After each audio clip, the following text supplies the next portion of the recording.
Most developers, if you ask them, why did you get into real estate development? Real estate development is a wealth creator. Most billionaires in the world started with real estate. That was what got them there, including Donald Trump. So it's just the way to get there. A lot of people do it because I want to buy a yacht. I want estates, and I want a legacy of wealth for my children. And we don't need a yacht. We don't need all these luxury, limousines and pearls and diamonds. And we're doing this because we want to look back. My wife and I, by the way, who, by the way, I want to thank for always supporting me. And I have to get some brownie points. And she is my anchor. Without her, I wouldn't do this. My wife, everything is her and I. We want to look back in the future and say, look at the jobs we created. Look at the families that were blessed, because look at the additional businesses that thrived because of this small development that it started in Newcastle. That's the legacy that we want to live, that we want to see and look back on. So that's really the reason we're doing this. I have a passion for developing numerous infill, this is a long one, infill, new construction, mixed income, mixed use, pedestrian friendly, transit oriented, urban, suburban, residential, and commercial projects that are financially feasible and profitable. If the press was here, they can take that snapshot and go home. Now you know what we do. So it's really simple, but that's really brings it home. So it's pedestrian friendly. You look at that. We want to enhance the area. We want to make it aesthetically pleasing. It has to be profitable. So this is not a nonprofit organization. It has to make money for the investors and for us, because we're going to reinvest it in the community. So from this one, we're going to start maybe another 5 or 6. We have 8 projects slated for the area to deploy in 2023. So this is really going to start. So this is really what we look into. What you won't see here is high-rise luxury, hotel. We can one day do something like that if it supports the rest of it, but that's not our initial path. Really, mixed use, mixed income. Mixed income means you can have I don't believe in creating poor communities. This is still low-income housing. Some people say, well, you need low income because there's a lot of low-income people. Well, that breeds more poverty. The kids, and I did a study on this as part of my master's thesis a long time ago. You have a child that grows up in a low-income community, and there's a lot of blight, vacancy, vacant lots, vacant buildings, there's drug dealings, there's drug users in the neighborhood, and they walk to school and they see, vacant lot, abandoned building, drunk guy on the street, and their experiences, my uncle's a drug, in their mind, not consciously, they're still going to school, maybe a good school in the area, but in their mind, I'm probably going to be like one of these. You have the same kid, and you put them in an environment where my neighbor is an engineer, my other neighbor is, an architect, a doctor, and in the city, their neighborhood is beautiful, trees, beautiful landscaping. That kid is more prone to succeed in life. Now, the kids from the low-income neighborhoods also succeed, but statistically, it's better for them. The higher quality of life, the more prone they are to succeed in their communities. That's just a fact. So, not only low income, but we can have some affordable housing mixed with some middle income. I like to call it deluxe housing because it's not luxury and it's not, but I can talk about the finishes and the details of those, and they're very similar, by the way. And we have some luxury homes also. And also mixed use, where you have retail, you have commercial, you have office. So now when you walk down the street, you can get a job in one of these places when you grow up. You're seeing a mixture of both. So these are the types of the developments that I have a passion for, and frankly, the types of developments we're going to be doing as long as God gives me years to live. My wife and I have been visiting a church in Newcastle for the past 3 months. We moved here last month to make Jubilee International Ministries our church home and our final destination. So I had a problem in Chicago. I built something new, and then I want to live in one of those. Then I built something new, and I was always moving in a different development because I liked them all. And the same thing was happening in Miami. And we've been talking, we have to have a final destination where we love the people, that there's a spiritual strength, that helps guide us. We are, what we found in Jubilee, and thank you, Apostle Mark, for your leadership, your influence, your guidance. We're under, our business is now, this is something I've never had before. This is what's different. It's the reason we're here, and this is what's different. We're under the covering and leadership of a strong church.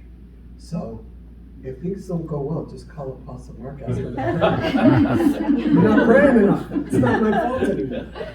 But truthfully, we are under it. So when we face challenges, I believe everything is spiritual. When you face something in your life, there's a spiritual something behind it. It's either a challenge to make you stronger, something you need to overcome, or maybe a weakness in your life that you need to get strong at so that you can.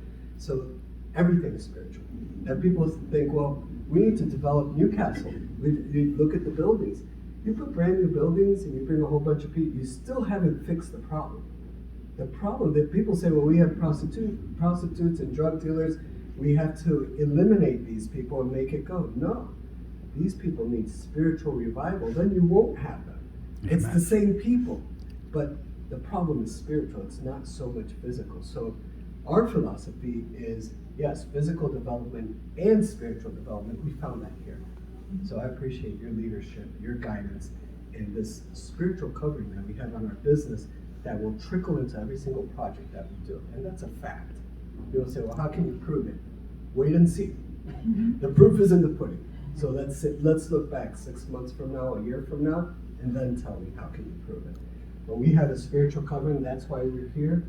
And we love the church, we love the people in the church. We have friends here from the church with us today. And there's also business people in the church that we will be doing business as brothers and sisters in Christ, and that's what this is about. That's really why we're here. That's the beauty of the city.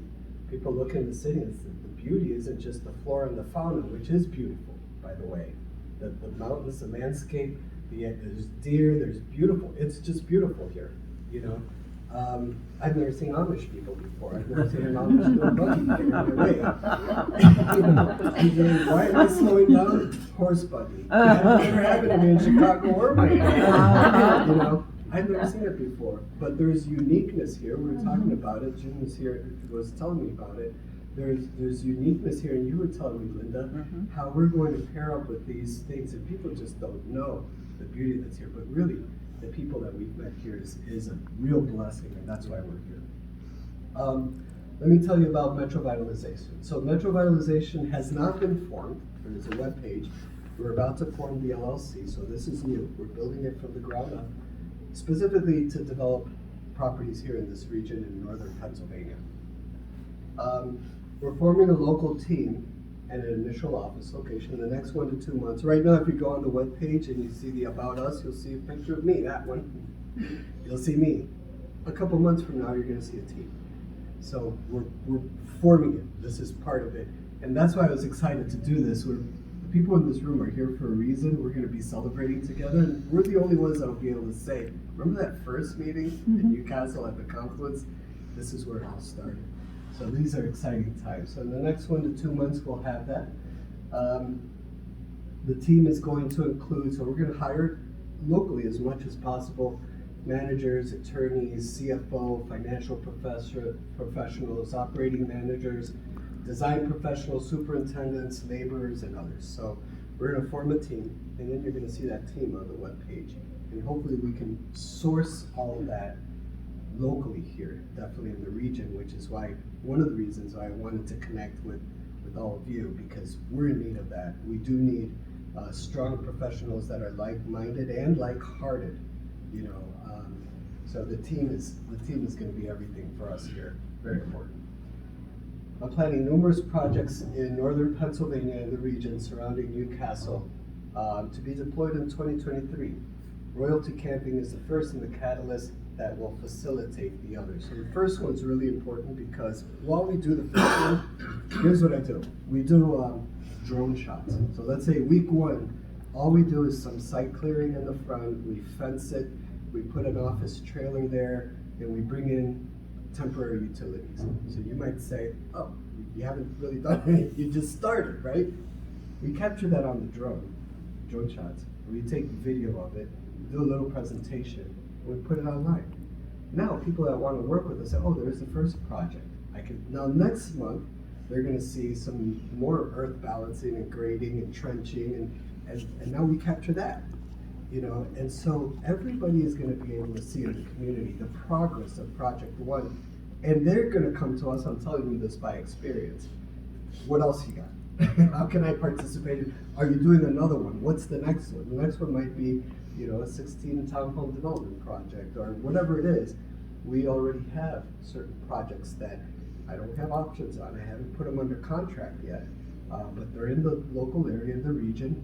The first one will deploy the next one. So Royalty Camping is a catalyst for this. And what a great business to do. I'm going to share to you with the business. We are, coincidence, in the right place and at the very right time for this specific type of business. Lastly, we're rebuilding the business due to significant setbacks we experienced through COVID-19 financial crisis. Metro Vitalization is the beginning. And I'm happy to open with anybody. My life is an open book, very transparent. By the way, this third bullet point there under Metro Vitalization, the team will include project managers, attorneys, everything we do, all of the finances, fully transparent through a local license, through a local attorney and escrow agent. No money comes to me, it goes to the escrow agent. If we're buying fences or we're paying a contractor, the attorney approves it and he cuts the check. So everything is transparent, open book, so that if anybody ever has a question, every dime is professionally accounted for. And that's how we do it. So Metro Vitalization is a new beginning. We experienced some hardships during COVID, the COVID financial crisis in Miami, something I had never experienced before, but it led us to this point. So that's another reason why I'm actually thankful for the hardship. Otherwise, Newcastle was not on my radar. I would have not ended up here. There's so many other communities I already was planning. We had 4 offices in Miami and 1 in Chicago, and we had plans for other locations already that we were expanding to. We were raising up directors for new offices. We were going to put one in Doral. We actually had Raleigh, North Carolina slated. We had an office that we're already sending right before COVID. We're sending somebody to North Carolina to start doing small projects, and then COVID happened. So we were not thinking about Newcastle. We didn't know anything, and we definitely didn't know across the mark. So this led us here. So we're actually thankful for that hardship, but that happened, and now we have a new beginning. That's what Metro Vitalization is, with the right spiritual covering and the right people. And that's how the right place, the right people, the right timing, I believe that's how God does things. He brings everything to a point. So about my past projects, these are some projects in Chicago, not all of them, because I did a ton of single family homes and mid-rise, 3-4 story buildings. But I put these up here just because it's a good example for the campground. This is a subdivision I did. By the way, no partners. I did this all on my own. I self-performed all of the work. I was my own GC and developer. So basically, we buy the properties and we develop them ourselves and build them. We hire locally, like plumbers, electricians, engineers. But what I don't do is hire a GC to build the whole thing and just give me a price and expect it's going to come out on time, on budget, and everything's fine. Just never happens. So we self-perform most of the trades. This was I want to give you a quick story about this subdivision. This was 4 properties that was landlocked. And the mayor of this city wanted a Walmart here. There's a Menards across the street, which is like a Home Depot. He wanted a Walmart here. Well, the 4 different owners couldn't agree. They never got out of landlocked. Walmart didn't want it because it was too narrow. You have commercial in the front and it ties, on this side you have residential, on this side you have residential. So I sat down with the mayor and I said, well, let me see your master plan. He said, well, it calls for this to be commercial. And I told him, your master plan is wrong. And this guy is a big guy. He had been mayor for 30 years. And he's like, excuse me? And I said, let me show you. And so I came up with this. A long story short, I got 43 variances inside of 2 months. It was an ambush. When we came in, because the residents here, they were walking their dogs out here in here. So they were using it for a park. It was like a field. And so there was the city hall was packed when I was doing my presentation.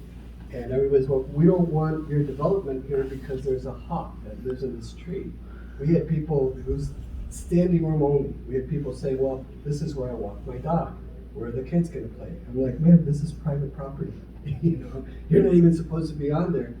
At the end of the day, we had so many community members that for one reason or another said, I don't agree with this. Then at the end, the mayor said, okay, the nays, nobody, the yays, everybody. Okay, approved, Mr. Trinidad, you have 43 variances, go. Right there. So the mayor and the people knew, and it turned out to be the best thing that the community needed. So we built a 20,000 square foot retail plaza here. I burned it here. All of the streets and sidewalks, I created this double cul-de-sac street and built this street here. We built this pond. This is very similar to a subdivision. I did it in 4 months, the land development. Curbs, sidewalks, underground utilities, street lighting, and I self-performed it with laborers and people with equipment that we hired in the area. And it turned out very nice. This is 19 single-family homes, 18 townhomes, so you have mixed income because the townhomes are cheaper than the single-family homes. Mixed use because you have commercial, and beautifying the area and really something that enhanced the area. This was an infill 4-story building with a basement, so it's really 5 stories. In a location in Chicago where the alderman wanted something to happen there. It was environmentally a problem. It was an eyesore in the community. Again, mixed income, mixed use, infill, beautiful building. These are 16 townhomes that actually face a train, and it was like a little forest preserve. People were using it for dumping garbage on this lot. I created this fence situation here. We cut this. This is also partially a retaining wall. Created a nice front yard and designed these beautiful townhomes that now people live in and love it. And took an ugly property in the city of Chicago that nobody could do anything with. It's about an acre in the city of Chicago, inside the city, and turned it into 16 beautiful townhomes. So those are the types of properties we've done. This is in Miami. This was also this location here, and I have progress videos for all of these. There was a little hut of a house that was an abandoned little house on this 13,000 square foot property. Okay, we found needles. I won't tell you what we found in there, but we tore that thing down and built this beautiful 11-unit building with an underground garage, which nobody's doing that for an 11-unit for such a small building, but we were able to create private parking. This was the first one we did in Miami, which was also a depleted location. I won't give you all the stories, but it's just horror stories that we found in these areas. The mold, the people raising their children in cockroach and rat infested homes, and we tore that down and gave the same people the opportunity to live, improve their quality of life where they can afford it. And we did some single family. This is part of a 9 single family home cluster in a specific area that we targeted, that we built some luxury homes and sold them. So those are the types of projects.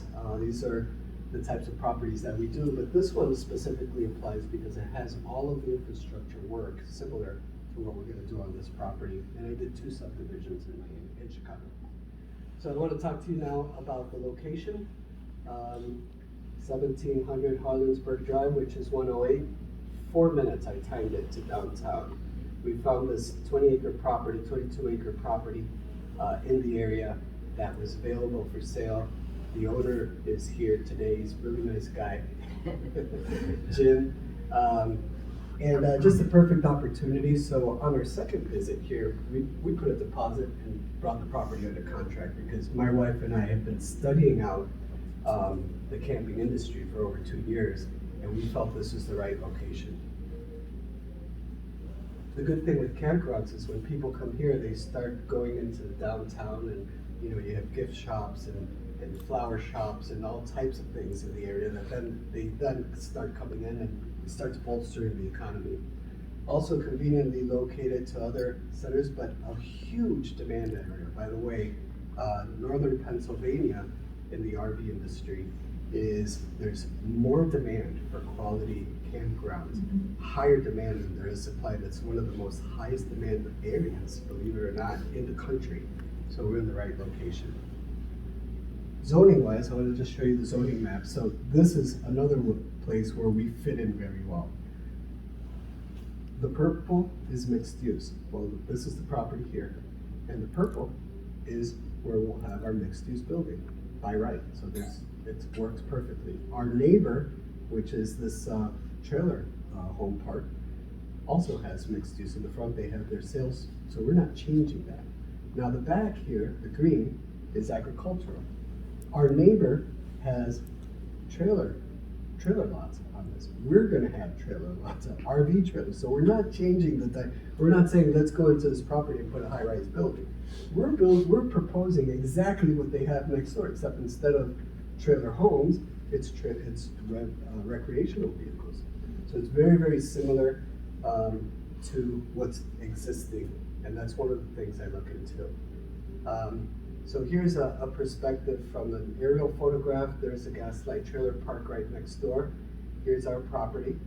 At the top, we're going to do mixed-use building, and at the bottom, we're going to do the campground RV trailers, just like they have here. They're the same set, actually a very similar configuration. So we're not changing the dynamics of the area. Ricky, the mixed-use building, what's it going to contain? I have a slide on that. Perfect. That's going to show you. So I do want to share these points, so we'll get to that. The front mixed use is permitted by right, zoning as MUH, mixed use highway. The rear of the property will be an RV park to be approved by special exception. So this is not approved by right, but it'll be approved by special exception, which is where we need the community support. No rezoning requirement. We're not rezoning the property. We just need the special exception approval, and I'm going to tell you what that is right now. The zoning board can reasonably place conditions on the applicant. That's code 308. So special exception means, okay, we'll approve it as a special exception. It's allowable as a special exception, but we want you to make the front here very beautiful. We want you to berm this with this specific type of trees. We want you to reduce, to do something here with the traffic.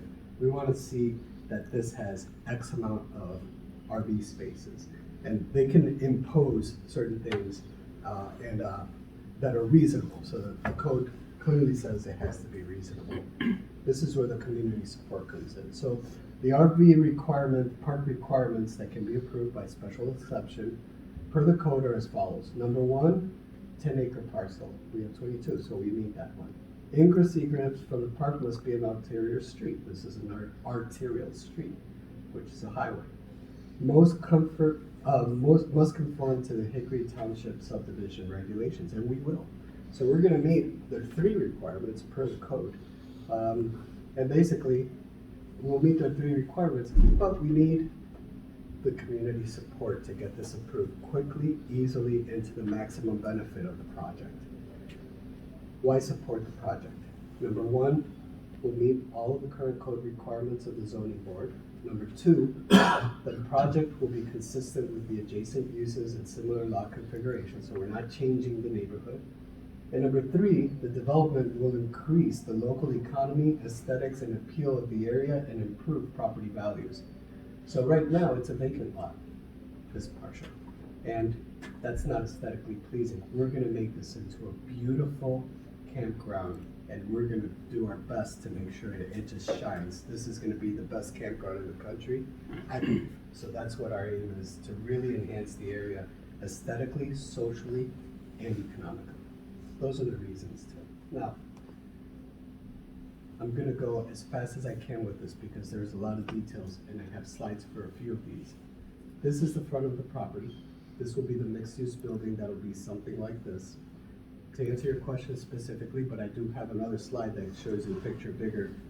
It will be retail in the front. We'll have the reception office and little retail there where people can buy sweatshirts and things like that. but we also want to attract a local cafe because you have an embedded customer base here. These people every morning, do they want to get up and walk down in the campground and have a cup of coffee? Yes. In the afternoon, do they want to have a sandwich? So we're thinking a restaurant here and a cafe here. That's what we're thinking. It'll be retail. Somebody may want to come in and do something else that works, but that's just my vision. Upstairs, we'll have the Metro Revitalization office. Okay, so we will live there. And then we'll have other offices available for rent. And we're also thinking about temporary office space like Regis does. Because now the majority of campers buying new campers are millennials. The age dropped to 33. It used to be that retirees dominate the camping industry. Now it's young professionals. They take their work with them. They need high-speed internet. They're going to have, Kelly and I went to a meeting and we had to do a conference call with multiple people. And we're like, we can't do it in the hotel room. So we went to a Regis and we used an office there. We put up the camera. They facilitated everything and we had our conference call. That happens here. So people may need to rent an office space. So we're thinking about temporary office spaces, but also other office spaces. Basically, this is going to make this part of the community practical, beautiful, and useful. Okay, so it's a mixed use in the sense of retail, commercial, and office. Now, this here will be a pool, but not just any pool. This is going to be a lazy river and pool heated, and during the winter, it's going to be covered.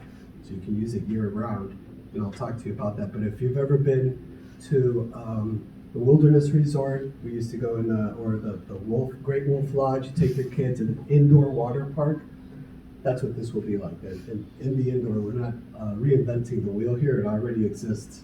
Basically, during the winter, you can take your kids in here. This is a pickleball, basketball, tennis court here.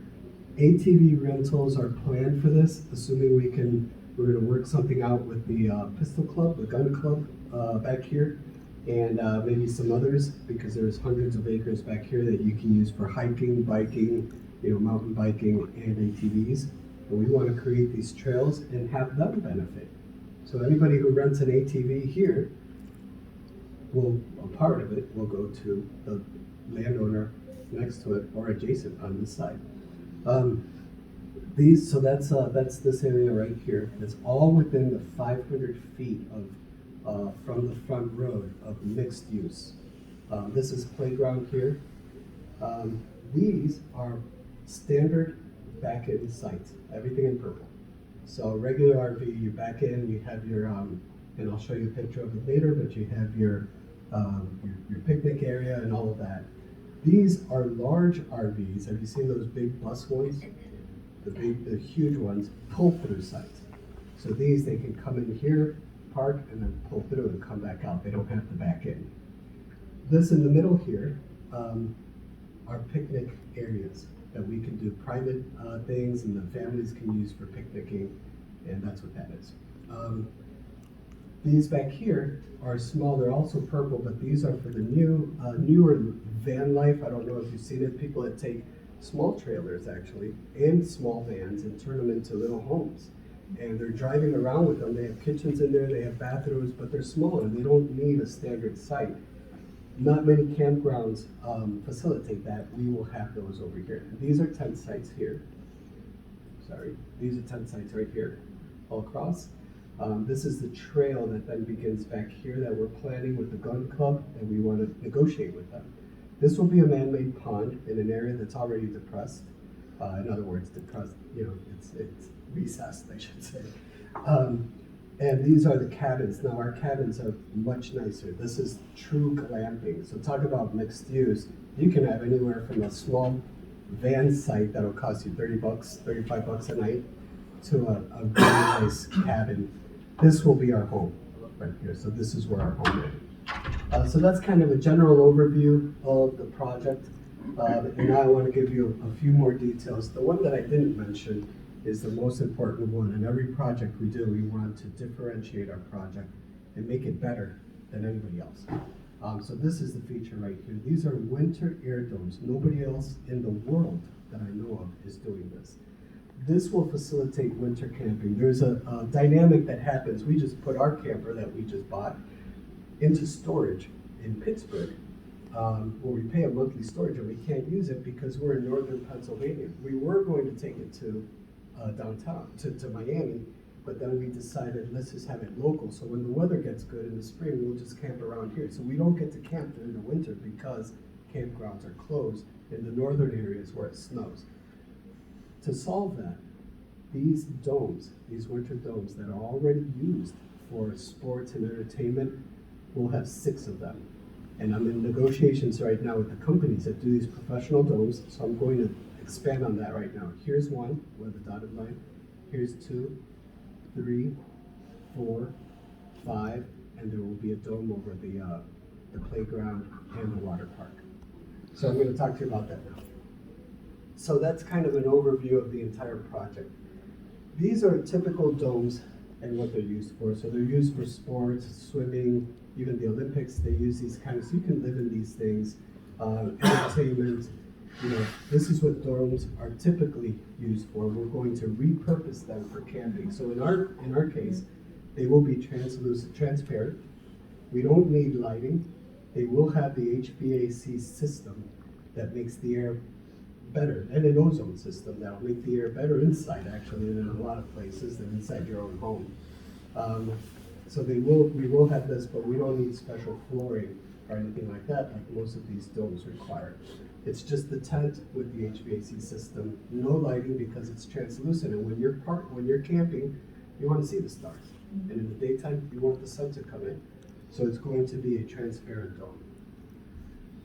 That's kind of a rendering. Obviously, we are going to meet all of the code of the county and the city and the township. So this is just a rendering to give you an idea in the winter time what it would look like. Oops. Okay. Another kind of perspective inside the campgrounds, they do go under the trees. That's how they work, like that first picture that I showed you. The ones I showed you were actual domes. These are renderings. But that's what the layout would be. You can have all the camping activities that you would normally have in the summer and the spring. You can have in here during the winter. Excuse me, Ricky, how long does it take to put that up? Good question. 7 days.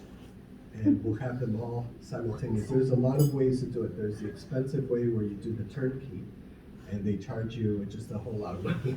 I'm in negotiations with 4 different companies on this. And there's a way where you hire local labor. They come out, they drop off the material. November 1st, the domes start going up.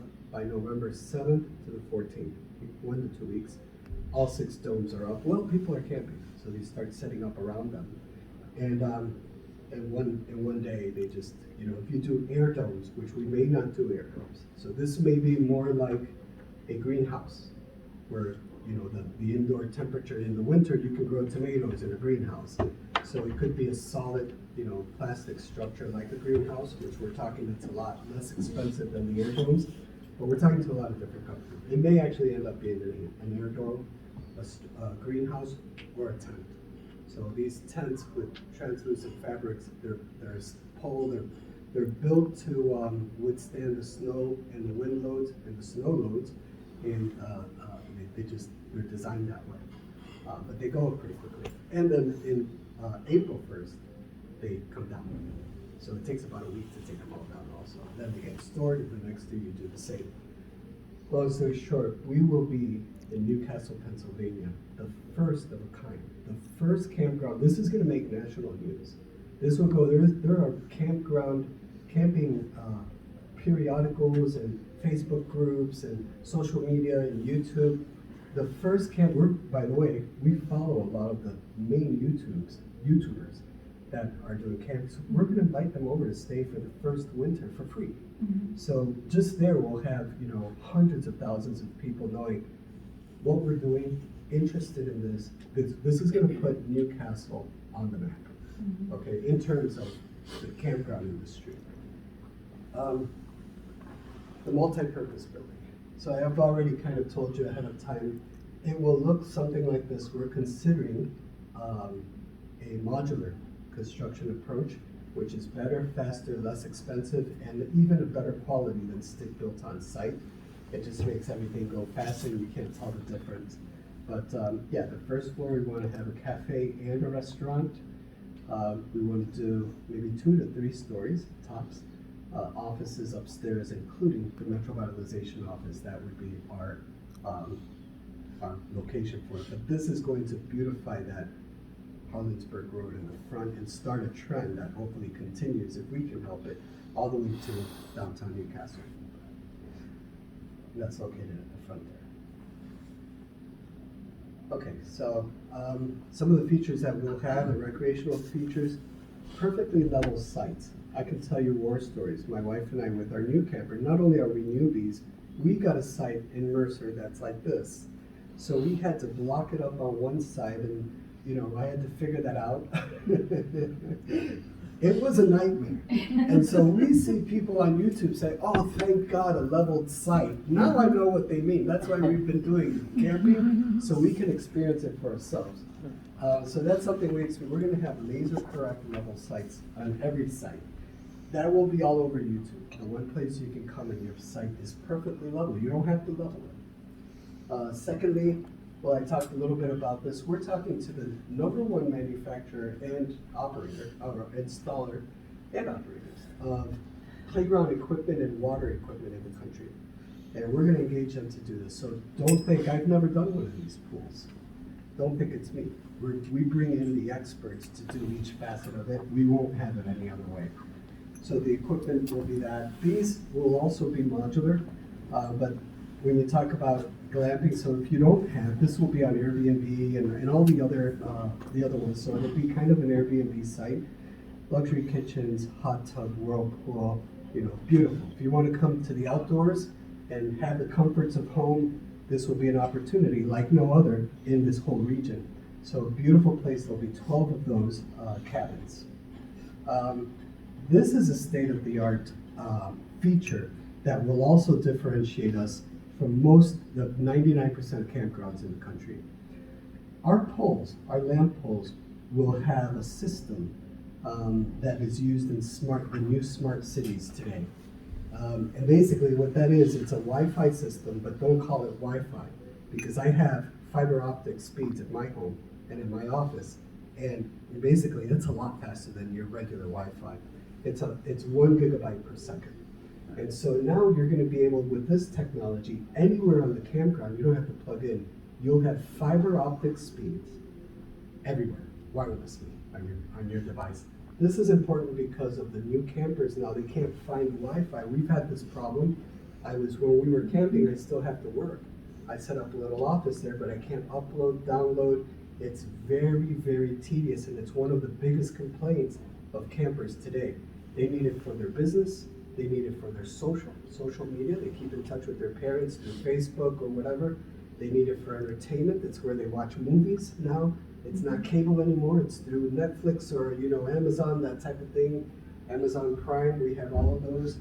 So that's going to be state of the art. But also, at the top of this, if you've been to a restaurant where you sit outside and they have those heaters that's on a pole that heats up the place so you can sit outside. That's what's going to heat the inside of the dome. So this is going to have an interface at the front office where we say, well, once the domes are up, in the wintertime, we say we want it to be 67 degrees, 72 degrees. You push a button and they all come up, and then once it reaches that temperature, then they start slowing down, and that heat stays within the dome. However, the dome is going to have airflow because 1 to 2 feet of it at the bottom is going to be open. So you have cool air coming in from the bottom and cycling the warm air that's already there, and then you have the HVAC system pulling everything out, and then also a high-speed fan at the top of it to remove emissions and things like that come in. And the ultimate result is the right temperature, the right feeling in there, the right airflow. People are going to love to camp there. These lamps will be a part of it, in addition to providing just regular lighting at night throughout the campground. So that's a very, very unique feature that will also make national news because nobody else has it. We'll be the first in the camping industry. Everybody offers 30 amp. 50 amp is now out there. It's important because now some of these RVs have not one, not two, 3 air conditioners in it, multiple slide outs. Those slide outs have to go in and out. They have ventilation systems. We want 100 amp service. So you can do 30, 50, all the way up to 100 amp. That's very, very unusual. Very modern way to connect. We had an issue where my wife is taking a shower, and then the water, when there's a lot of people in the campground, I hate to say it, but the campgrounds that we visited, the water just kind of trickles in because it's dependent on the water from the outside. So everybody using it at the same time. So the water pressure, that's another thing that we want to excel in. Water pressure, electric connection, Wi-Fi, high-speed data. So those are some of the services we'll have and that we'll advertise. That's the outdoor gym. Pickleball is growing. I play pickleball now, believe it or not, because of my son. And he likes pickleball. He introduced me to it. When I see him, we go play pickleball. It's a big thing. We actually went to a campground. They had pickleball. Now everywhere you go, you're going to start seeing pickleball. Pickleball, tennis, and basketball. These are tent coverings and gazebos that we'll have in those locations that I mentioned. And then the nature path. So the path that goes throughout the campground is going to be a path, not just that you walk on, but you can jog, you can run, you can ride your bike. It's going to be paved, and they're going to be wider than normal paths. So it's part of the experience is you can get up in the morning and just walk the campground. You don't have to go out. Walk around the campground and get your workout. I walk this property with Jim, and by the time I'm like, I'm really out of shape. He's in better shape than I am because we just walked around the property one time and I was tired. So it's enough path for people to enjoy it. Okay, this is a case in point. Chris actually sent this to me. This is a campground that is about an hour and a half from here. It's called the Sunrise Retreats Geneva on the Lake. If you go north an hour and a half, you'll end up there. Now, if you look at their amenities, they have a little, we may do actually a miniature golf if we can fit it in there, and if they advise it. We're going to advisors about this. So it's not my idea, my wife's idea. We're going to optimize this. So if somebody tells us the best thing you can do for a campground, which I've read, miniature golf is one of them, then we may fit a miniature golf. But they have a nice one. This pool is nothing compared to ours. And I can bet you that their sites are not as level as ours are going to be because ours are brand new and the connections, the utility, the Wi-Fi, and you can see the roads are gravel. This campground that's an hour and a half from us is booked 5 years out. Ricky, that's the only Class A's that they allow. They only allow Class A's. Actually, I looked it up online yesterday, and it says any. I mean, I was just Is up it there Class this A's only? past year, or past summer, and they wouldn't allow us in with our Class C. Oh, really? Yeah. Okay. It was Class A's only. They have some really nice homes in there, but I was just curious whether or not you're going to allow a variety. Yes. Okay. Class Okay. A's, B's, and C's, and vans, which are Yeah, considered that's Class real B. different. Yeah, that is different. Mm-hmm. But if it's only Class A's Mhm. and they're booked 5 out, years yeah. out, that's actually good news because we're going to let a lot more. We're going to be booked for 5 years out as Yeah. well, if not. That would be So really there's surprising. room for growth. Mhm. I want to share with you some of these statistics. I'll just read them quickly. I believe this is the last slide. The RV campground it's now $35.7 billion industry. It increased by 23% in only the last 3 years, and it's expected to continue increasing in the coming years. That's because of YouTube and the millennials. You have a group that does it, and the racial difference now. There's Black and Hispanic, and all groups are now doing it.